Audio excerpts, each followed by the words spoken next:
نحمده نصلي على رسوله الكريم أما بعد فأعوذ بالله من الشيطان الرجيم بسم الله الرحمن الرحيم ربي يسر ولا تعسر وتمم بالخير وبك نستعين السلام علیکم ورحمۃ اللہ وبرکاتہ۔ تو آئیے دیکھتے ہیں کہ آج اللہ سبحانہ و تعالی ہمیں قرآن پاک کے ذریعے کیا پیغام دے رہا ہے۔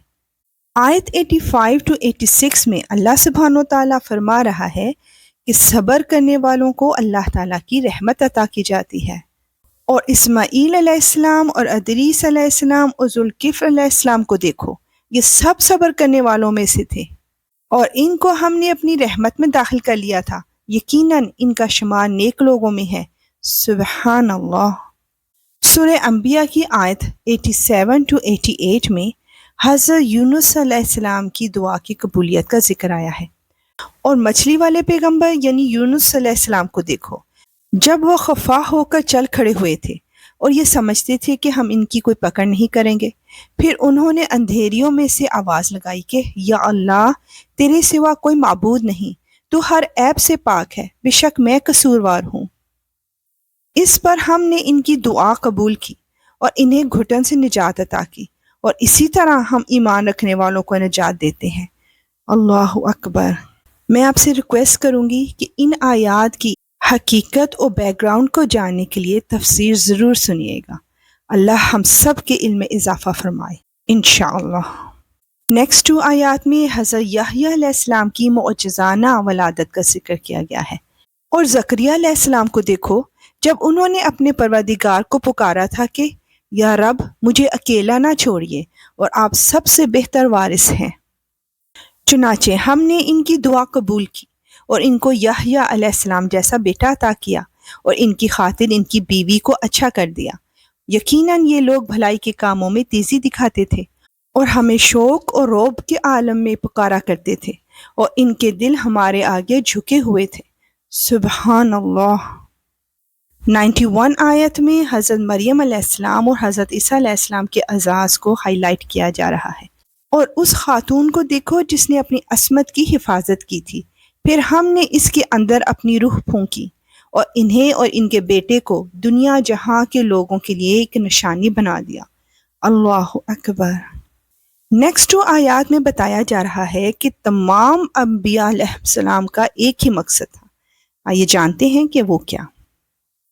لوگوں، یقین رکھو کہ یہ دین جس کی یہ تمام انبیاء دعوت دیتے رہے ہیں تمہارا دین ہے، جو ایک ہی دین ہے، اور میں تمہارا پروردگار ہوں، لہٰذا تم میری عبادت کرو۔ اور لوگوں نے اپنے دین کو آپس میں ٹکڑے ٹکڑے کر کے بانٹ لیا، مگر سب ہمارے پاس لوٹ کر آنے والے ہیں۔ یا اللہ، تو ہمیں دین اسلام پر قائم کر اور قائم رکھ۔ آیت 94 to 95 میں ایک بہت بڑی حقیقت سے پردہ اٹھایا جا رہا ہے۔ آئیے دیکھتے ہیں کہ وہ کیا ہے۔ پھر جو مومن بن کر نیک عمل کرے گا اس کی کوشش کی ناقدری نہیں ہوگی، اور ہم اس کوشش کو لکھتے جاتے ہیں۔ اور جس کسی بستی کے لوگوں کو ہم نے ہلاک کیا ہے، اس کے لیے ناممکن ہے کہ وہ پلٹ کر دنیا میں آ جائیں۔ اللہ اکبر۔ آیت 96 to 97 میں قرب قیامت کی ایک نشانی بیان کی جا رہی ہے، یہاں تک کہ جب یاجوج اور ماجوج کو کھول دیا جائے گا اور وہ ہر بلندی سے پھسلتے نظر آئیں گے، اور سچا وعدہ پورا ہونے کا وقت قریب آ جائے گا، تو اچانک حالت یہ ہوگی کہ جن لوگوں نے کفر اپنا لیا تھا ان کی آنکھیں پھٹی کی پھٹی رہ جائیں گی، اور وہ کہیں گے کہ ہائے ہماری کم بختی، ہم اس چیز سے بالکل ہی غفلت میں تھے، بلکہ ہم نے بڑے ستم ڈھائے تھے۔ یا اللہ، قیامت کی ہولناکیوں سے محفوظ فرمانا۔ آیت 98 to 100 میں بتایا جا رہا ہے کہ مشرکین اور ان کے جھوٹے خداؤں کا کیا انجام ہونے والا ہے۔ اے شرک کرنے والوں، یقین رکھو کہ تم اور جن کی تم اللہ کو چھوڑ کر عبادت کرتے ہو وہ سب جہنم کا ایندھن ہے، تمہیں اسی جہنم میں جا اترنا ہے۔ اگر یہ واقعی خدا ہوتے تو اس جہنم میں نہ جاتے، اور سب کے سب اس میں ہمیشہ رہیں گے۔ وہاں ان کی چیخیں نکلیں گی اور وہاں وہ کچھ سن نہیں سکیں گے۔ اللہ اکبر۔ یا اللہ، تو ہمیں جہنم اور جہنم کی آگ سے محفوظ فرمانا۔ بے شک اس کا عذاب چمٹ جانے والا ہے۔ انشاءاللہ ملیں گے نیکسٹ آیات کے ساتھ۔ اب اجازت، وآخر دعوانا ان الحمد للہ رب العالمین۔